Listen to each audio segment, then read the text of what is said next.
Bismillahirrahmanirrahim. Assalamualaikum warahmatullahi wabarakatuh. Alhamdulillahilladzi yaqdhifu fi qulubil muridina law'atal iradah wa yuj'ijuhum ila sulukis sabilis sa'adah allati hiyal iman wal ibadah wa mahwu kulli rasmin wa 'adah. Wa sallallahu wasallam ala sayyidina wa habibina wa maulana Muhammad sayyidi ahli siyadah wa ala alihi wa sahbihi sadatil qadah fi kulli lamhatin wa napasin adada ma wasi'ahu ilmullah amma ba'd. Faqala Allah ta'ala fil Qur'anil Karim, a'udzu billahi minasy syaithanir rajim. Bismillahirrahmanirrahim. Qul in kuntum tuhibbunallaha fattabi'uni yuhibbukumullahu wa yaghfir lakum dunubakum wallahu ghafurur rahim. Shadaqallahul azim. Wa qala Rasulullah sallallahu alaihi wasallam, la yu'minu ahadukum hatta yakuna hawahu taba'an lima ji'tu bih. Wa qala al-muallif, man arafal haqqa sahidahu fi kulli syai'. Wa sadaqa rasuluhu nabiyul karim wa nahnu ala dzalika minas syahidina wa syakirin walhamdulillahi rabbil alamin. Alhamdulillah, memuji dan bersyukur kalbu kita kepada Allah subhanahu wa ta'ala yang senantiasa memberikan nikmatnya kepada kita.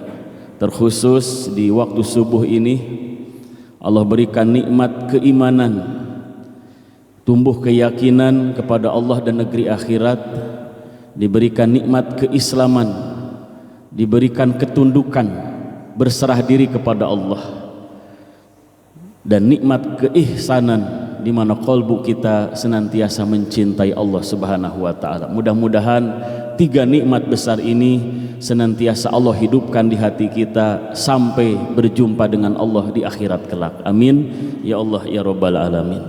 Yang kami hormati segenap pengurus DKM Masjid Al-Amanah, bapak-bapak, ibu-ibu jamaah salat subuh rahimakumullah.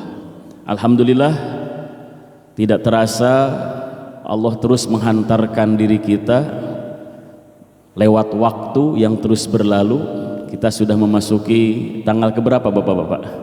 Tanggal kedua di bulan Zulhijjah. Alhamdulillah. Pada kesempatan ini kita akan membahas sudut pandang ilmu tasawuf dalam rangka mengambil hikmah di balik kisah pengorbanan Nabi Allah Ibrahim alaihissalam. Dalam surah Al-Mumtahanah, Allah subhanahu wa ta'ala menjadikan figur Nabi Ibrahim alaihissalam dan keluarganya menjadi uswatun hasanah, contoh teladan yang baik bagi kita. Qad kanat lakum uswatun hasanatun fi Ibrahim walladina ma'ah. Sungguh telah terdapat uswah hasanah buat kalian orang-orang yang beriman pada diri Ibrahim alaihissalam dan orang yang menyertainya, artinya keluarganya, istri dan anak-anaknya. Di bulan Zulhijjah ini, di mana ibadah haji diselenggarakan di tanah suci, merupakan refleksi dari pengorbanan Nabi Ibrahim alaihissalam. Disyariatkan oleh Allah menjadi rukun Islam yang terakhir, yang kelima. Kenapa di akhir? Karena ibadah haji dan umrohnya itu ibadah yang sangat besar, besar pengorbanannya. Bagi yang sudah berangkat ke sana akan dirasakan bentuk pengorbanannya. Betul bapak-bapak?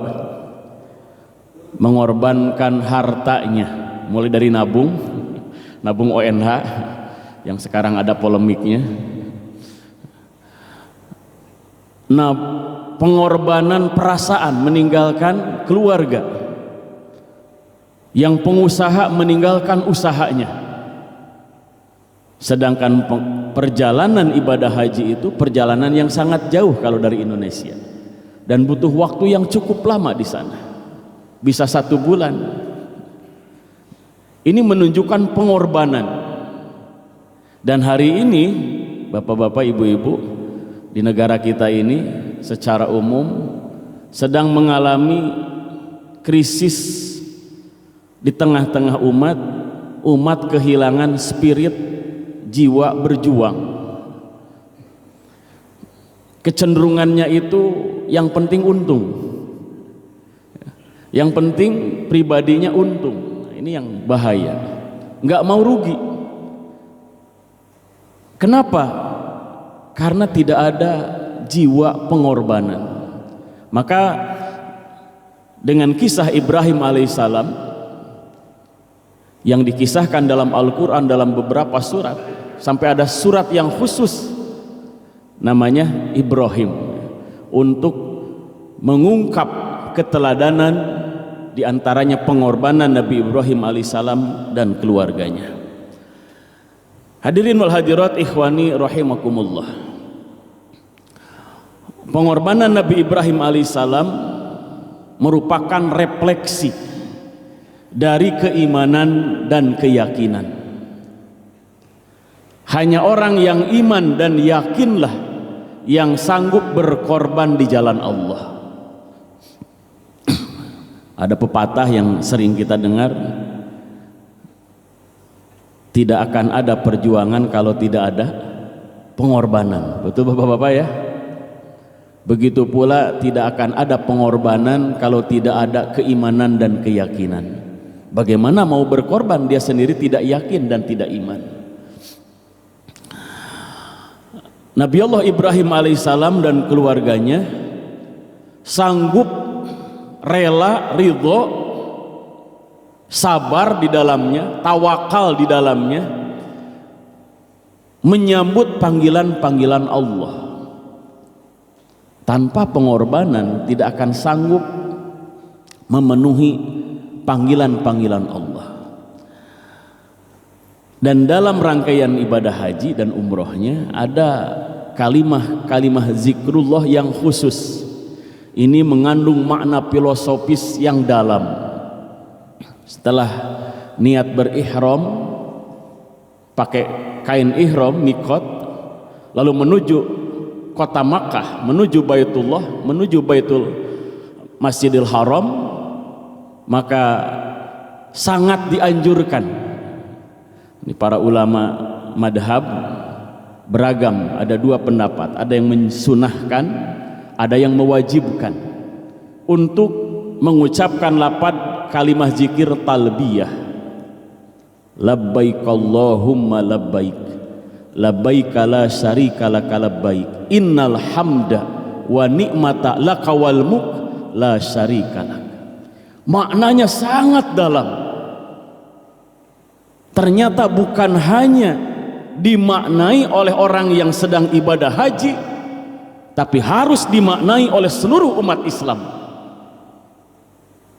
Ya Allah, kami penuhi panggilan-Mu ya Allah. Tidak ada sekutu bagimu, kami penuhi panggilan-Mu. Sesungguhnya pujian, kerajaan milik-Mu, tidak ada sekutu bagimu. Sudahkah makna ini senantiasa hidup di dalam jiwa dan qalbu kita? Kita siap memenuhi panggilan Allah, apapun panggilan itu, apapun syariatnya, apapun bentuk kewajibannya, kita siap memenuhi panggilan Allah. Panggilan muazin tadi kira-kira dirasakan berat atau ringan? Kalau dibandingkan dengan panggilan ibadah haji dengan ibadah sholat, beratan mana resikonya bapak-bapak? Ya tentu kalau secara syariat, secara zahir ibadah haji dirasakan berat. Kenapa? Resikonya besar sekali. Tadi sudah disampaikan di awal. Tapi bagi orang yang terpanggil jiwanya dan mempersiapkan kolbunya, kolbu yang iman, yakin kepada Allah, maka seberat apapun panggilan itu akan dipenuhinya. Nah, mari kita fokus kepada panggilan Allah kepada Nabi Ibrahim alaihissalam, di mana Nabi Ibrahim harus siap berkorban. Ada dua bentuk pengorbanan yang bisa kita pelajari di waktu subuh ini, dan masih banyak lagi sebetulnya kisah-kisah di balik pengorbanan Nabi Ibrahim alaihissalam. Minimal kita angkat dua yang bisa kita refleksikan dalam kehidupan nyata kita, dalam kehidupan dunia ini. Yang pertama, panggilan seruan Allah supaya Nabi Ibrahim alaihissalam menempatkan sebagian dari keluarganya di kota Mekah sekarang ini, yang dulu adalah lembah yang gersang. Diabadikan dalam surah Ibrahim, Nabi Ibrahim alaihissalam diperintahkan, padahal perintah itu terasa berat. Kenapa? Nabi Ibrahim alaihissalam sangat mencintai keluarganya. Di situ Siti Hajar dan Nabi Ismail yang masih kecil. Coba bayangkan Bapak Ibu, dalam konteks berumah tangga, Nabi Ibrahim alaihissalam di usia sudah memasuki usia lanjut, 80 ke atas. Tapi takdir Allah belum menunjukkan bahwa istrinya yang pertama, Siti Saroh, hamil, belum diberi momongan sekian lama. Atas kesolehan istri yang pertama, Nabi Ibrahim alaihissalam dipersilahkan untuk menikah lagi. Ini lihat, ini pengorbanan, pengorbanan perasaan dari istri yang pertama, diabadikan dalam Al-Quran, ibu-ibu. Kenapa? Nabi Ibrahim khawatir risalah yang mulia, dinul Islam yang didakwahkan semenjak beliau muda, khawatir kalau tidak ada keturunan, tidak ada yang melanjutkan. Ini perjuangan risalah al-Islamiyah dipikul oleh Nabi Ibrahim semenjak muda, sudah dakwah. Sedikit mundur lagi ke belakang supaya kita bisa melihat profil Nabi Ibrahim secara utuh. Di usia belasan tahun, menurut para ulama mufassirin sekitar 16 tahun, sudah berani dakwah di hadapan raja. Rajanya sangat berkuasa di Babilonia, di negeri Babil. Rajanya namanya Namruz. Namruz bin Kan'an bin Kausi bin Sam bin Nuh, masih turunan Nabi Nuh. Walaupun turunan Nabi, kalau ingkar kepada Allah dan Rasulnya, ya seperti Namruz, raja yang dolim dan lalim, menolak kebenaran. Sejak usia 16 tahun sudah berani dakwah di hadapan seorang raja yang sangat berkuasa. Nah, kira-kira kalau kita usia 16 tahun ngapain bapak-bapak? Masih di mana? Masih suka main ya. Nabi Ibrahim sudah dakwah bapak-bapak, ibu-ibu. Nah, maka ini yang menjadi pertimbangan kenapa Nabi Ibrahim atas kerelaan Siti Saroh untuk menikah lagi. Menikahlah, dan tidak menunggu lama hamilah Siti Hajar. Alhamdulillah, sangat bahagia, bersyukur kepada Allah, sangat mencintai anak yang baru lahir. Di situ diuji oleh Allah Subhanahu wa taala. Sejauh mana kecintaan Nabi Ibrahim kepada Allah dibanding kecintaan kepada anak yang baru lahir, anak yang ditunggu-tunggu, dinanti-nanti kehadirannya. Kalau kita Bapak Ibu mencintai keluarga harus, tapi tanya sejauh mana kecintaan kita kepada Allah dibanding dengan kecintaan kita kepada keluarga. Maka diperintahkan oleh Allah sebagai bentuk ujian. Maaf Bapak-bapak, minum dulu agak flu ya.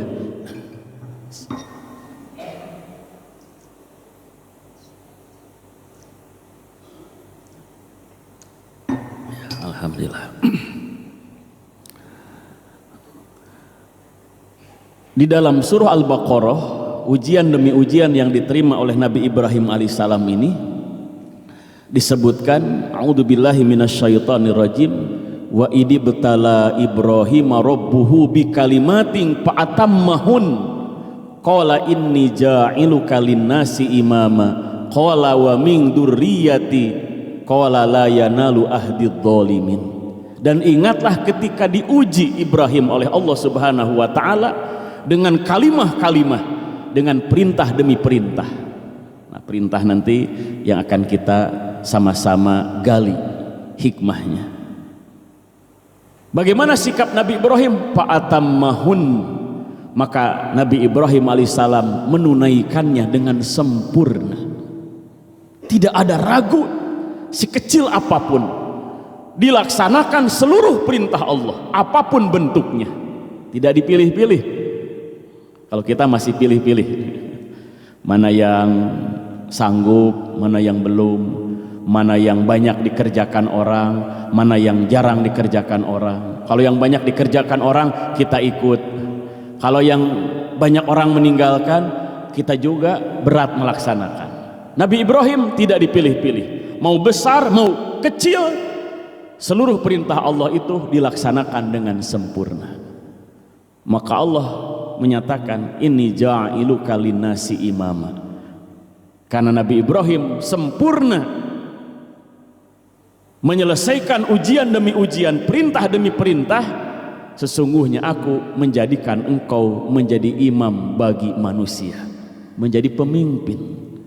Jadi pemimpin itu syarat mutlaknya itu orang yang lulus uji dalam kehidupannya, orang yang sudah selesai dengan dirinya, udah nggak butuh lagi dengan harta. Kenapa? Sudah sukses tentang harta, sudah tidak gila lagi dengan pujian, karena memang orang yang terpuji akhlaknya. Jadi syarat pemimpin itu kalau mengambil pembelajaran dari ayat ini adalah orang yang lulus uji dalam berumah tangga, lulus uji dalam karir, layak menjadi pemimpin bagi manusia yang lainnya. Maka Nabi Ibrahim buru-buru meminta, wa min dzurriyyati, ya Rob, jadikan pula pemimpin dari duriyahku, dari keturunanku. Lalu Allah nyatakan dengan jelas, la yanalu ahdidz dzalimin, tidak berlaku janjiku menjadikan pemimpin bagi segenap manusia bagi orang yang dolim. Sungguh pun itu keturunan Nabi, seperti Namrud turunan Nabi Nuh. Tapi kalau dolim, dia tidak diangkat menjadi pemimpin yang sesuai dengan harapan dari Allah Subhanahu wa taala menegakkan kebenaran. Justru menjadi pemimpinnya itu menjadi pemimpin yang dolim. Nah, kita fokus lagi kembali kepada pengorbanan Nabi Ibrahim alaihissalam. Dalam surah Ibrahim, Allah ingin menguji sejauh mana pengorbanan Nabi Ibrahim mendahulukan cinta kepada Allah ketimbang cinta kepada makhluk. Nah, dalam kajian ilmu tasawuf, dalam kitab Hikam, ternyata terungkap kunci sukses Nabi Ibrahim alaihissalam sanggup sempurna memenuhi panggilan Allah. Disebutkan dalam kitab Hikam, Syekh Ibnu Athaillah menyampaikan, man arafal haqqa syahidahu fi kulli syai. Barang siapa yang ma'rifat, mengenal kepada Allah al-haq, yang maha benar, syahidahu fi kulli syai'in, maka ia akan menyaksi kepada Allah di setiap segala sesuatu. Wa man paniya bihi goba ang kulli syai', dan barang siapa yang fana bersama Allah, maka hilanglah dalam pandangan dirinya segala sesuatu. yang ada hanya Allah semata.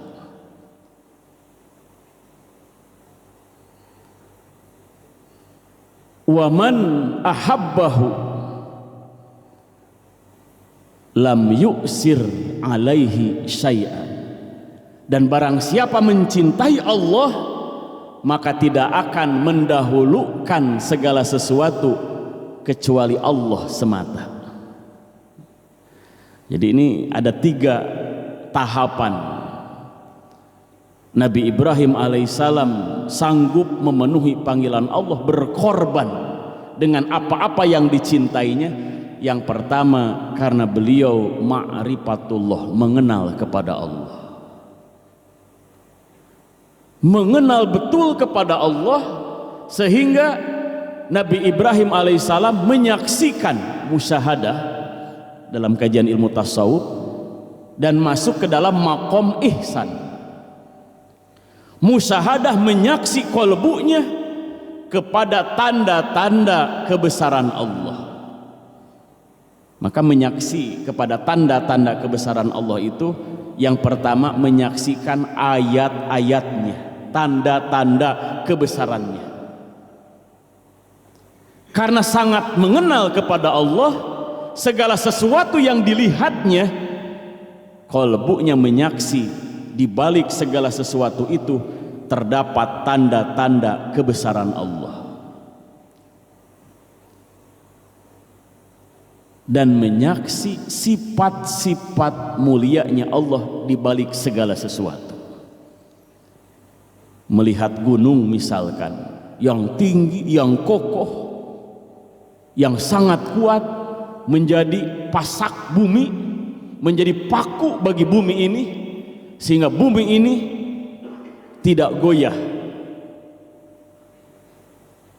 Maka qalbunya menyatakan Masya Allah, Allahu Akbar. Di balik matanya melihat makhluk-makhluk Allah, qalbunya takjub kepada Allah. Ini semua kehendak Allah. Maha besar Allah di balik apa yang dilihatnya, sehingga bergetar qalbunya musyahadah kepada ayat-ayat dan sifat-sifat mulia Allah Subhanahu wa ta'ala. Ini gambaran qalbu Nabi Allah Ibrahim alaihissalam dalam pandangan ilmu tasawuf. Musyahadah qalbunya. Ini tanda orang yang ihsan. Maka sifat ihsan atau makom ihsan pada diri Nabi Ibrahim alaihissalam nanti akan dijelaskan dalam surah As-Saffat, ketika Nabi Ibrahim diperintahkan menyembelih Nabi Ismail alaihissalam. Maka ketika diperintahkan untuk meninggalkan sebagian daripada keluarganya, yang sebagian ditinggalkan di Palestina, yang sebagian yang diceritakan dalam surah Ibrahim di lembah yang gersang. Rabbana inni askantu min dzurriyyati biwadin ghairi dijar'in inda baitikal muharram. Nah, penggalan ayat ini menggambarkan bagaimana Nabi Ibrahim alaihissalam menitipkan kepada Allah sikap tawakalnya, menitipkan kepada zat yang sangat dicintainya. Kalau Allah dijadikan zat yang paling dicintainya, yakin, tawakal kepada Allah, Allah tidak akan menyia-nyiakan keluarganya. Rabbana, duhai Tuhan kami, sesungguhnya aku tinggalkan sebagian daripada duriyahku, keluargaku, keturunanku, biwadin, di lembah, goiri dijar'in, yang tidak ada pepohonan, tidak ada rerumputan, apalagi rumah. Ibu-ibu, kira-kira ibu-ibu sanggup tidak ditinggalkan oleh suami di lembah yang gersang? Wah, jawabannya langsung gak sanggup. Betul ibu-ibu? Suami kerja dinas jauh, istrinya ditinggal biwadin ghairi dijar'in, di lembah yang gersang. Pasti nggak sanggup, langsung minta cerai. Betul bapak-bapak? Lihat Nabi Ibrahim dan Siti Hajar dan Ismail kecil waktu itu. Tapi Nabi Ibrahim cinta kepada Allah, yakin kepada Allah, sehingga qalbunya dibuka oleh Allah. Karena ma'rifat kepada Allah, dengan kacamata ma'rifatnya tersingkap bahwa lembah yang gersang itu hakikatnya sesungguhnya ingda baitikal muharram, di sisi rumahmu, rumah yang engkau sucikan, yaitu Baitullah, yang pada waktu itu belum ada bangunan Baitullahnya, kosong, lembah yang kosong, lembah yang gersang.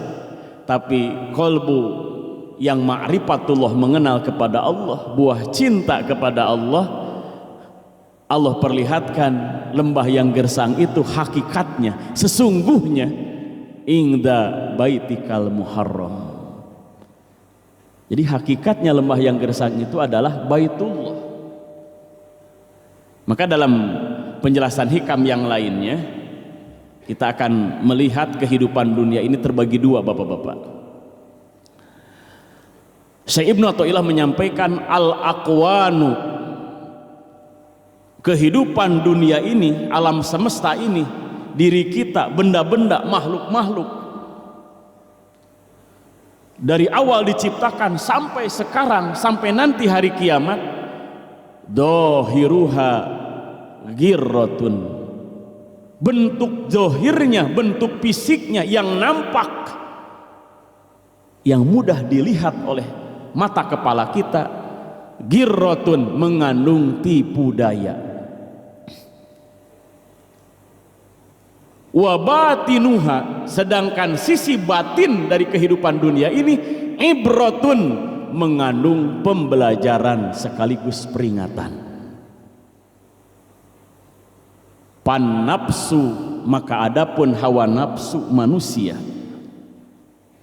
tangduru ila dhahiri girrotiha, selalu melihat, selalu asik menyaksi kepada sisi zohir kehidupan dunia yang mengandung tipu daya. Bapak Ibu, yang membuat kita terlena, takjub, asik menyaksi kehidupan dunia ini, sisi zohirnya atau sisi batinnya, Bu? Yang zohirnya, yang nampak ini. Tetangga lewat pakai mobil baru, mobil mewah, yang dilihat tetangganya atau mobilnya, Bu? Mobilnya, Bu. Mobil siapa ya? Mobilnya kok baru? Kok mobil yang seperti di TV ini? Lalu hati kita bagaimana, Bu? Langsung gelisah, tumbuh hasad, iri, dengki. Kalau yang terjadi seperti itu, berarti kita melihat yang zohir, yang nampak dalam kehidupan dunia itu dengan kacamata hawa nafsu. Pan nafsu tangduru ila zohiri girrotiha.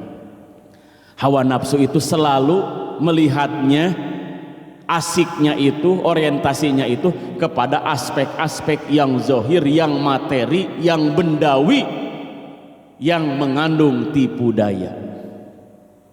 Wal qalbu, sedangkan qalbu yang bersih, yang ma'rifat kepada Allah, yang selalu terjaga qalbu dari penyakit-penyakit qalbunya, yang duru ila batini ibrotiha, selalu menyaksinya itu kepada sisi batin kehidupan dunia ini yang mengandung ibroh, pembelajaran dan peringatan.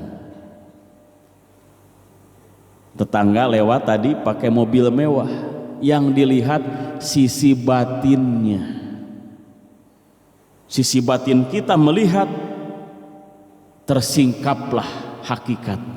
Oh, pantas dia pakai mobil mewah, dia rajin ibadah, dia bekerjanya sungguh-sungguh, oh dia infaknya paling terdepan, pantas Allah barokahkan rezekinya. Tuh, beda nggak pandangan yang pertama dengan pandangan yang kedua? Beda apa sama, Bu? Beda jauh, Bu. Yang pertama melihat dengan hawa nafsu, maka iri dengki bawaannya. Yang kedua, melihat dengan kolbu, maka tersingkap hakikat, mengambil pembelajaran, mengambil ibroh. Kalau mau kita punya mobil mewah seperti tetangga itu, rajin ibadah, rajin sodakoh yang ikhlas istiqomah, rajin bekerja, rajin usaha, meniti karir yang baik. Ibroh pembelajarannya diambil. Itu orang melihat dengan kacamata kolbu yang bersih. Nah, Nabi Ibrahim kolbunya bersih, bahkan ma'rifat kepada Allah. Yang dilihat bukan lembah yang gersangnya, tapi yang dilihat hakikatnya. Di balik perintah Allah untuk meninggalkan sebagian keluarganya di lembah yang gersang, Allah singkap hakikatnya. Ternyata hakikatnya ada Baitullah, inda baitikal muharram. Ternyata lembah yang gersang itu ada Baitullahnya, bapak-bapak. Yang nanti setelah Nabi Ismail besar, berdua ditegakkan pondasi Baitullah yang telah hancur. Ditegakkan kembali Baitullah nanti setelah Nabi Ismail besar, berdua bersama Nabi Ibrahim ayahnya. Nah, lihat bapak-bapak kisah ini. Berat tidak kalau perintah itu datang kepada kita, bapak-bapak? Padahal istri ditinggalkan di rumah, Pak. Di dalam rumah ibu kulkas penuh, betul nggak? Saldo tabungan dari suami ada nggak, Bu? Ada banyak, Bu. Sebulan nggak habis tuh. Sedangkan Siti Hajar ditinggalkan tanpa rumah, logistik perbekalan pun tinggal sedikit, air sudah mau habis. Ini ada dramanya nih bapak-bapak dalam kitab-kitab tafsir. Mau dengar nggak bapak-bapak dramanya ini? Ibu-ibu mau dengar, Bu? Nah, Siti Hajar tiba-tiba ditinggalkan bersandar di sebuah batu bersama Nabi Ismail yang masih kecil, masih merah, bayi yang masih merah. Tiba-tiba Nabi Ibrahim tidak menjelaskan banyak, langsung naik untanya dan memacu untanya berjalan meninggalkan Siti Hajar. Maka Siti Hajar mengejar, wahai suamiku, wahai Ibrahim, wahai Nabi Allah, kenapa engkau tinggalkan kami berdua di sini? Nabi Ibrahim tertunduk, tidak sanggup menjawab. Apa jawabannya ini? Menjelaskannya bagaimana?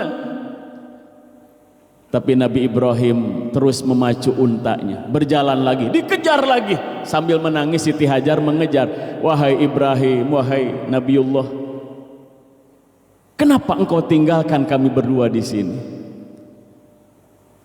Pertanyaan yang ketiga dijawab, dibimbing oleh Allah. Ini semua perintah Allah, wahai istriku, bersabarlah, tawakallah, berserah dirilah kepada Allah. Mendengar penjelasan suaminya, Siti Hajar ridho, sabar, tawakal kepada Allah. Nggak nuntut apa-apa, yakin Allah tidak akan mendolimi dirinya dan anaknya, yakin suaminya sebagai Nabiullah. Ini semua pasti atas perintah Allah. Karena para nabi itu jangankan berbuat, jangankan beramal, berbicara pun pasti atas bimbingan Allah Subhanahu wa taala. Wa ma yantiqu anil hawa in huwa illa wahyu yuha. Dalam surah An-Najm, tidaklah ia nabi itu berbicara berdasarkan hawa nafsunya, tapi berdasarkan wahyu dari Allah Subhanahu wa taala. Begitu pula berlaku bagi nabi-nabi yang lain. Ditinggalkanlah Nabi Ismail kecil dan Siti Hajar. Nah, ini pengorbanan yang pertama, mengorbankan perasaan rasa cinta kepada keluarga dan anak keturunan. Bapak-bapak sanggup belum, bapak-bapak nih? Ibu-ibu sanggup tidak menjalani kisah ini? Maka pandai-pandailah bersyukur kepada Allah. Kita tidak diuji seberat para nabi, para rasul Kita diuji dengan panggilan azan, panggilan muazin, hakikatnya panggilan Allah. Berat panggilan muazin? Ringan, Bu. Nggak ada yang menjegal di jalan, tidak ada yang menghalang-halangi siapapun kecuali hawa nafsu kita. Nah, maka lihat Nabi Ibrahim alaihissalam, qalbunya melihat perintah Allah menjadi ibrah, pembelajaran bagi kita. Ini pengorbanan yang pertama. Pengorbanan yang kedua, singkat kisah, Nabi Ismail dididik sendirian, single parent, single fighter kalau istilah sekarang itu, berjuang sendiri. Siti Hajar itu mendidik, membesarkan, bukan cuma membesarkan fisiknya tapi membesarkan ruhaninya, mendidik, mentarbiyah ruhiyah. Nabi Ismail calon nabi, dikisahkan perjuangan ayahnya, dikisahkan keistimewaan, kesabaran, keteguhan ayahnya, seorang nabi yang sedang dakwah di negeri Palestina. Nah, ini pembelajaran, ibrah demi ibrah. Jangan sampai suami jauh pergi, istri malah mengeluh, melupakan tanggung jawab mendidik anaknya. Sedangkan Rasul menyampaikan al-ummahat madrasatul ula, para ibu itu madrasah yang pertama bagi anak-anaknya, guru yang pertama bagi anak-anaknya, uswah yang pertama bagi anak-anaknya. Siap ibu-ibu? Sudah sejauh mana kita mendidik anak kita? Belajar dari Siti Hajar. Maka Nabi Ismail kecil tumbuh dewasa, tumbuh fisiknya, tumbuh badannya, sekaligus tumbuh ruhaninya. Ia iman kepada Allah dan iman kepada ayahnya sebagai Nabi dan Rasul Allah. Tiba-tiba di usia belasan tahun datanglah Nabi Ibrahim menjenguk di bulan Zulhijjah waktu itu. Baru beberapa hari singgah menjenguk istri dan anaknya yang sudah sekian lama ditinggalkan. Jadi kalau Nabi itu segala sesuatunya biiznillah, bapak-bapak, segala sesuatunya biiznillah, atas perintah Allah, atas izin Allah. Perginya izin Allah, perintah Allah, datangnya pun perintah Allah. Ini hebatnya para nabi, selalu mendahulukan perintah Allah. Tadi dalam penjelasan hikam, waman ahabbah, barang siapa yang mencintai Allah, lam yuksir alaihi syai'an, tidak akan mendahulukan atas segala sesuatu kecuali mendahulukan Allah. Tidak mendahulukan keinginan dirinya, tidak mendahulukan keinginan keluarganya. Yang didahulukan, yang diutamakan, yang diprioritaskan adalah keinginan Allah, kehendak Allah.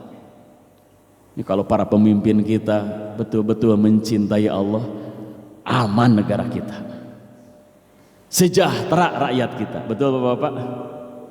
Ini yang membuat hancur-hancuran negeri kita ini karena para pemimpin di semua level itu mendahulukan kepentingan dirinya, kepentingan hawa nafsu diri dan keluarganya, karena belum mengenal kepada Allah, belum jatuh cinta kepada Allah. Hadirin wal hadirat ikhwani rahimakumullah. Maka Nabi Ibrahim alaihissalam datang, beberapa hari tinggal bersama istri Siti Hajar dan Nabi Ismail. Tiba-tiba datang perintah Allah. Nah, ini dalam surah As-Saffat ayat ke-102 digambarkan perintah Allah ini sangat dramatis. Ini kalau difilmkan bapak-bapak ibu-ibu nggak sanggup melihatnya. A'udzubillahi minasyaitonirrajim. Bismillahirrahmanirrahim. Falamma balagha ma'ahu sa'ya qala ya bunayya inni ara fil manami anni adbahuka fangdur mada tara qala ya abatib al ma tu'mar satajiduni insyaallahu minas sabirin. Maka ketika Nabi Ismail beranjak usia dewasa, sanggup bekerja bersama ayahnya, yaitu Nabi Ibrahim alaihissalam, maka Nabi Ibrahim dimimpikan satu perintah. Inni ara fil manami ya bunayya, wahai anakku, inni ara fil manami, sesungguhnya aku melihat di dalam tidurku, perintah Allah, adbahuka, menyembelihmu. Ani adbahuka, sesungguhnya aku diperintahkan untuk menyembelihmu. Pangdur madatar, maka perhatikan dengan seksama perintah Allah ini, apa pendapatmu? Nah, ini orang tua yang bijaksana, sungguh pun yakin ini perintah Allah, mengajak diskusi, dialog, ingin mengetahui kesiapan kolbu dari anak yang akan dikorbankan. Wahai anakku tercinta, apa pendapatmu? Maka buah didikan ibunya, yaitu Siti Hajar, Nabi Ismail yang sudah tumbuh dewasa itu menjawab dengan jelas, ya abatib al ma tu'mar satajiduni insyaallahu minas sabirin. Wahai ayahku, kerjakan apa yang diperintahkan oleh Allah, insya Allah engkau akan mendapatkan diriku termasuk orang yang sabar menerima perintah Allah. Lihat Bapak Ibu, ini kisah yang sangat luar biasa. Pengorbanan demi pengorbanan, perjuangan demi perjuangan, pantas dijadikan syariat ibadah haji. Rangkaian perintah demi perintah, pengorbanan demi pengorbanan yang dijalankan oleh Nabi Ibrahim dan keluarganya secara sempurna menjadi syariat Islam. Allah mengapresiasi perjuangan dan pengorbanan Nabi Ibrahim dan keluarganya dijadikan menjadi syariat Islam yang begitu mulia. Dan hari ini, bulan ini, saudara-saudara kita yang dipanggil oleh Allah, dimampukan oleh Allah berkumpul di sana. Konon katanya hampir 3 juta orang nanti wukuf di Arafah. Subhanallah. Nah, ini menunjukkan jejak langkah orang-orang yang takwa kepada Allah, diabadikan di dalam Al-Quran, bahkan disyariatkan di dalam Islam. Begitu pula Bapak Ibu, kalau kita punya jejak langkah dalam hidup ini, nilai-nilai pengorbanan dan perjuangan akan diingat oleh generasi kita ke depan, akan menjadi uswah hasanah. Tapi sebaliknya, kalau jejak langkah dalam kehidupan kita banyak keburukan, akan dilupakan oleh sejarah, bahkan akan dihinakan oleh generasi-generasi yang akan datang. Naudzubillahi min dzalik. Mudah-mudahan kita menjadi pribadi-pribadi yang jejak langkah kita dalam kehidupan kita ini dihiasi dengan pengorbanan dan perjuangan di jalan Allah Subhanahu wa taala. Maka mari kita lihat Bapak Ibu, puncak pengorbanan Nabi Ibrahim dan Nabi Ismail alaihissalam. Maka Nabi Ibrahim mengajak putranya ke Bukit Arafah. Di sana Nabi Ibrahim menjalankan perintah Allah tanpa ragu. Di ayat ke-103 itu digambarkan, palamma aslama wa tallahu lil jabin, maka ketika keduanya aslama, keduanya berserah diri kepada Allah, maka Nabi Ibrahim meletakkan Nabi Ismail di atas pelipisnya. Maka nampaklah pengorbanan Nabi Ibrahim alaihissalam, keyakinan Nabi Ibrahim alaihissalam. Maka Allah Subhanahu wa taala tidak membiarkan Nabi Ismail alaihissalam disembelih, karena ini sebagai ujian semata. Maka Allah seru, wa nadainahu ayya Ibrahim qad sadaqta ru'ya Dan kami seru ia, wahai Ibrahim, sungguh telah engkau membenarkan mimpi itu, perintah itu. Telah nampak jelas sikapmu membenarkan, menjalankan perintah di dalam mimpi itu. Jadi ini sungguh luar biasa. Bahkan ketika takbir, Allahu Akbar, Allahu Akbar, Allahu Akbar, walillahil hamd, disambut takbir Nabi Ibrahim dengan takbir Nabi Ismail. Kedua-duanya bertakbir Allahu Akbar. Apa maknanya? Allah Maha Besar, yang lain kecil, yang lain tiada, termasuk keinginan hawa nafsu dirinya. Karena ketika berkorban, pasti hawa nafsu itu akan berbisik, akan membujuk kita untuk tidak melaksanakan berkorban di jalan Allah. Maka untuk menaklukkan hawa nafsu yang ada pada diri kita, takbir Allahu Akbar, Allah Maha Besar. Dirasakan maha besarnya Allah oleh Nabi Ibrahim dan Nabi Ismail alaihissalam. Tidak ada lagi kepentingan dirinya, yang ada perintah Allah. Allah Maha Besar. Sehingga takjublah para malaikat di langit sana, semua bertakbir membalas takbir Nabi Ibrahim dan Nabi Ismail. Sampai bergetar aras, takjub, kagum kepada pengorbanan dan keyakinan Nabi Ibrahim dan Nabi Ismail alaihi salam. Inna kadzalika najil muhsinin, sesungguhnya demikianlah najajil muhsinin, kami balas orang-orang yang senantiasa ihsan.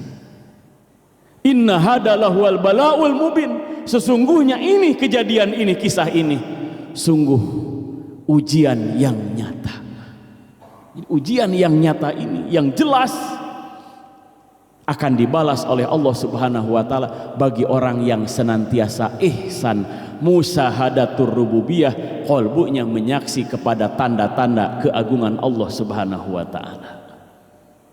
Wa pabainahu bidibhin adim, kami tebus, kami ganti Ismail itu dengan sembelihan kambing yang besar. Nah, jadi ujian, kalau kita lulus uji, Allah akan tebus, Allah akan ganti ujian kita, pengorbanan kita. Wa padainahu binibhin adim, dengan balasan yang besar, yaitu surga dan ridhonya. Demikian Bapak Ibu, kisah pengorbanan Nabi Ibrahim alaihissalam. Kita maknai itu semua buah ma'rifat mengenal kepada Allah. Kenalilah Allah, Allah itu maha segala-galanya. Kita ada karena rahmat dari Allah Subhanahu wa taala. Orang yang mengenal keagungan Allah, orang yang merasakan nikmat-nikmat itu adalah dari Allah Subhanahu wa taala, maka ia akan jatuh cinta kepada Allah. Orang yang cinta kepada Allah itu lam yu'sir alaihi syai'an, tidak akan mendahulukan segala sesuatu kecuali mendahulukan Allah semata. Mudah-mudahan kita mampu mengutamakan perintah Allah, siap berkorban dan berjuang memenuhi panggilan Allah Subhanahu wa taala sampai akhir hayat kita nanti. Demikian Bapak Ibu, untuk sesi tanya jawab dan diskusi berbagi dipersilahkan. Silakan kepada Bapak Ibu materi pada pagi ini. Apabila ada pertanyaan kami persilahkan. Assalamualaikum Pak Ustadz. Mohon izin tanya, tadi setelah dewasa Nabi Ismail kan dikorbankan oleh Nabi Ibrahim. Mohon maaf, umur berapa kira-kira? Terima kasih. Oh iya. Nah, para ulama itu ada yang menyebut umur 13 tahun ya. Ada yang menyebut juga 7 tahun, 9 tahun, beragam ya. Banyak riwayat. Karena Al-Qur'an tidak menyebut angka-angka. Karena begitulah karakteristik Al-Qur'an. Untuk selalu memberikan challenge supaya terus menggali Al-Quran dan sejarahnya, termasuk asbabun nuzulnya ya. Supaya terus menggali ilmu, tentang Al-Quran. Maka ada satu disiplin ilmu namanya ulumul Quran, ilmu tentang Al-Quran. Nah, jadi tidak bisa dipastikan Bapak Ibu ya, karena Al-Quran sendiri tidak menyebut angka. Al-Quran itu jarang menyebut angka, jarang menyebut tahun, jarang menyebut tempat, jarang juga menyebut nama. Supaya apa? Kita menggali, kita belajar dari para ulama, ulama dari para sahabat, sahabat daripada Rasulullah Shallallahu Alaihi Wasallam, sehingga sanad keilmuan, rihlah ilmiah itu senantiasa hidup di hati umat Islam. Semangat belajar dan belajar, gitu Pak ya. Jadi tidak bisa dipastikan. Wallahu a'lam di usia berapa tepatnya.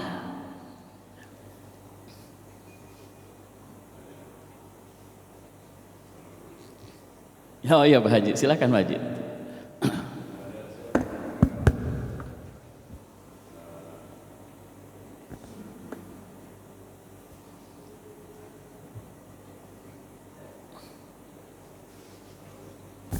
Assalamualaikum warahmatullahi wabarakatuh. Waalaikumsalam warahmatullahi wabarakatuh.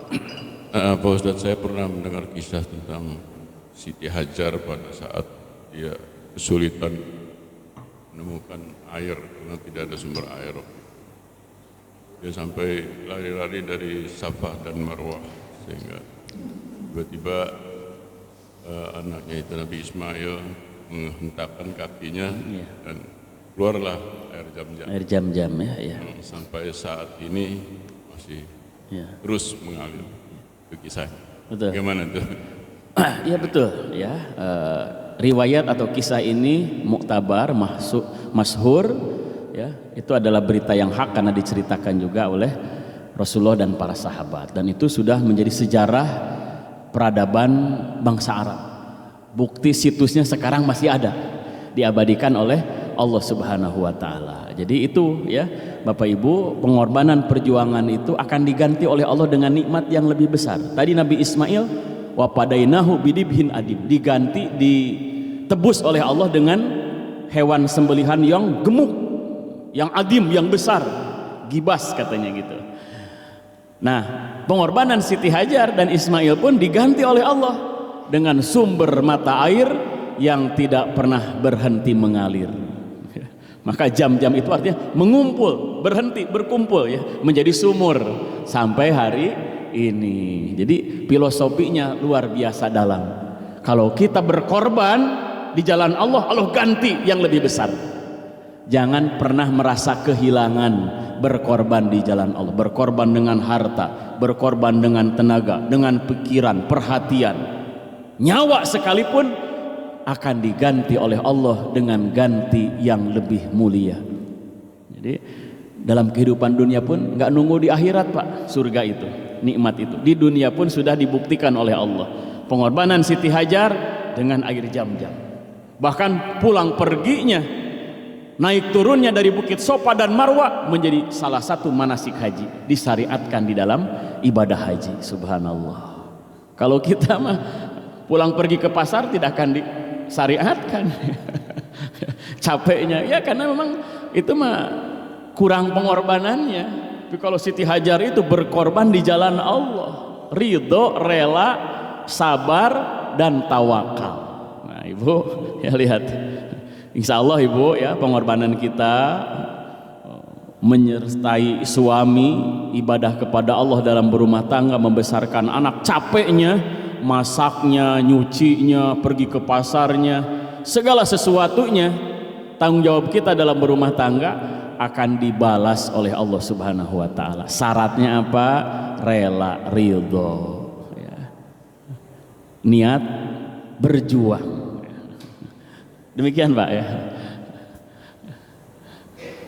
Cukup, ada lagi untuk berbagi? Ya. Lanjut muhasabah. Ya, baik Bapak Ibu, yuk sama-sama kita muhasabahkan nilai-nilai pengorbanan dan perjuangan Nabi Ibrahim alaihissalam. Kita refleksikan kepada diri kita. Tundukkan kepala kita, pejamkan kedua mata kita. Mari lihat diri kita. Fokus melihat diri kita. Sudahkah tumbuh nilai-nilai pengorbanan dan perjuangan di dalam diri kita? Tanya, sudah berkorban dengan apa untuk agama yang mulia ini? Sudah berjuang dengan bentuk apa untuk menegakkan kebenaran ini? Jangankan untuk umat, jangankan untuk agama, untuk diri sendiri pun kita masih berat berkorban dan berjuang untuk memastikan diri kita tunduk dan taat kepada Allah Subhanahu wa taala. Mujahadatun nafs dalam kajian ilmu tasawuf, memerangi hawa nafsu. Artinya seumur hidup kita sampai akhir hayat kita, kita harus terus berjuang memerangi keinginan diri kita, keinginan hawa nafsu kita yang buruk. Kita harus siap berkorban, mengorbankan kecintaan kita atas dasar hawa nafsu tentang dunia ini. Kita tumbuhkan rasa cinta kepada Allah dan negeri akhirat. Mari sama-sama bersihkan kolbu kita dengan istighfar dari noda dan dosa. Rasulullah sallallahu alaihi wasallam menyampaikan, hal adulukum ila daikum wa dawaikum. Maukah aku tunjukkan kepada kalian penyakit-penyakit kalian sekaligus obatnya? Maka para sahabat menjawab, bala ya Rasulullah, tentu kami ingin ya Rasulullah. Maka Rasul tegas menjelaskan, inna da'akumud dunub, sesungguhnya penyakit-penyakit kalian adalah dosa-dosa kalian. Ternyata dosa itu akan berbuah menjadi penyakit di dalam hati. Sulit taubat, enggan ibadah, berat memenuhi panggilan Allah, bukti ada penyakit di dalam kolbu kita karena dosa-dosa masa lalu kita. Wadawa'akumul istighfar, dan obat penyakit hati kita adalah istighfar. Kalau kita sadar bahwa kita banyak penyakit-penyakit di dalam hati, banyak noda dan dosa di dalam kolbu, perbanyaklah istighfar. Mari sama-sama kita istighfar, kita bersihkan kolbu kita, yakin kepada Allah, jangan berputus asa. Ya ibadiyalladzina asrafu ala anfusihim la taqnatu mir rahmatillah. Wahai hamba-hambaku yang melampaui batas, banyak berbuat dosa, jangan putus asa dari rahmat Allah. Innallaha yaghfiru dzunuba jami'a, sesungguhnya Allah mengampuni dosa seluruhnya selama kita mau tobat. Dosa bentuk apapun, bahkan kesirikan, kalau kita mau tobat, Allah ampuni dosa syirik kita. Lau akhtatum hatta tablughu khotoyakumus sama summa tubtum la taba alaikum. Seandainya dosa kalian saking banyaknya, saking menumpuknya, sampai-sampai memenuhi 7 lapis langit, kemudian kalian tobat yang sungguh-sungguh kepada Allah, la taba alaikum, sungguh Allah akan menerima tobat kalian.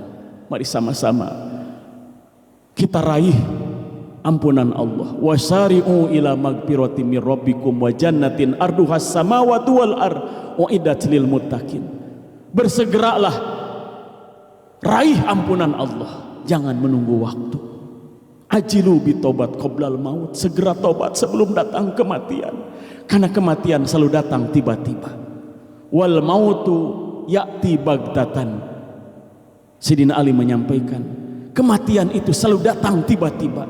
Banyak orang yang tidak siap ketika datang sang malakal maut.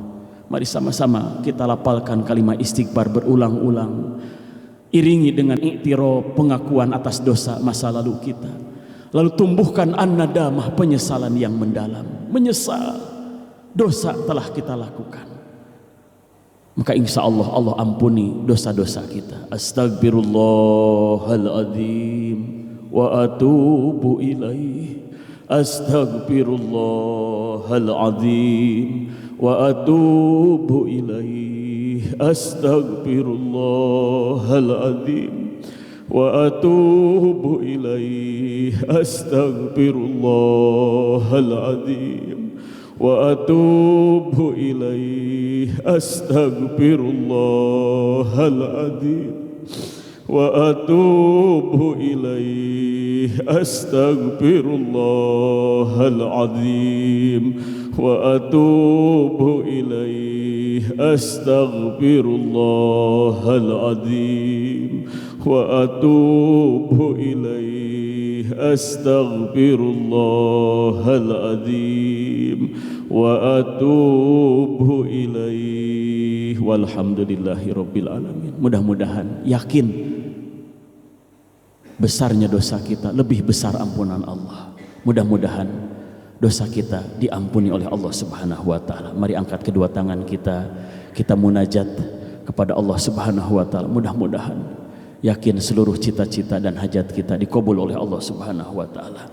Allahumma sholli ala sayyidina Muhammad wa ala ali sayyidina Muhammad walhamdulillahi rabbil alamin. Ilahana dawikna ya dal jalali wal ikram ladata jami asma'ika wa sifatika musyahadati datik bi tajalliyatika bi adomatik wa kibriya'ika mada waqta dalika nabiyyaka Muhammadan sallallahu alaihi wasallam bi hadrati kursikal a'la bika minka fika lakal daukan ilahiyan jamalian kamalian ihatian ijmalian tafsilian bidatikal munajah. Ya Rabbana, duhai Tuhan kami, tumbuhkan di hati kami ya Rabb ma'rifat kepadamu, mengenal kepada keagunganmu ya Rabb. Singkap ya Rabb hakikat kehidupan ini sehingga mata hati kami, kolbu kami melihat ibroh pembelajaran di setiap kejadian dalam kehidupan ini. Ya Rabb, tambah-tambah keyakinan di hati kami, tumbuhkan mahabbah kepadamu ya Rabb, tumbuhkan ya Rabb dalam jiwa kami, jiwa yang senantiasa siap berkorban di jalanmu ya Rabb, jiwa yang selalu berjuang di jalanmu ya Rabb. Ya Rabb, jadikan seluruh langkah dalam kehidupan ini bernilai ibadah dan berbuah pahala dan ridho di sisimu ya Rabb. Ya Rabb, jadikan pula keluarga kami ya Rabb teman ibadah kami, sahabat mengabdi kami ya Rabb. Jadikan pula keluarga dan anak kami sahabat teman di surgamu ya Rabb. Rabbana hablana minas solihin, Rabbana hablana min ajwajina wa dzurriyyatina qurrata a'yun waj'alna lil muttaqina imama. Rabbana atina fid dunya hasanah wa fil akhirati hasanah wa qina adzabannar. Wa sallallahu ala sayyidina Muhammadin nabiyil ummi wa ala alihi wa sahbihi wa sallam walhamdulillahi rabbil alamin. Nas'alukal ijabah bisiril Fatihah. A'udzubillahi minasyaitonir rajim. Bismillahirrahmanirrahim. Alhamdulillahi rabbil alamin arrahmanir rahim maliki yaumiddin. Iyyaka na'budu wa iyyaka nasta'in. Ihdinas siratal mustaqim siratal ladzina an'amta 'alaihim ghairil maghdubi 'alaihim waladdallin. Amin amin ya Allah ya Rabb. Taqabbalallahu minna wa minkum wa taqabbal ya karim. Demikian yang disampaikan. Mohon maaf atas segala kekhilafan. Hasbunallah wa ni'mal wakil, ni'mal maula wa ni'man nasir. Subhanakallahumma wa bihamdik asyhadu an la ilaha illa anta astaghfiruka wa atubu ilaik. Wal afu minkum. Assalamualaikum warahmatullahi wabarakatuh.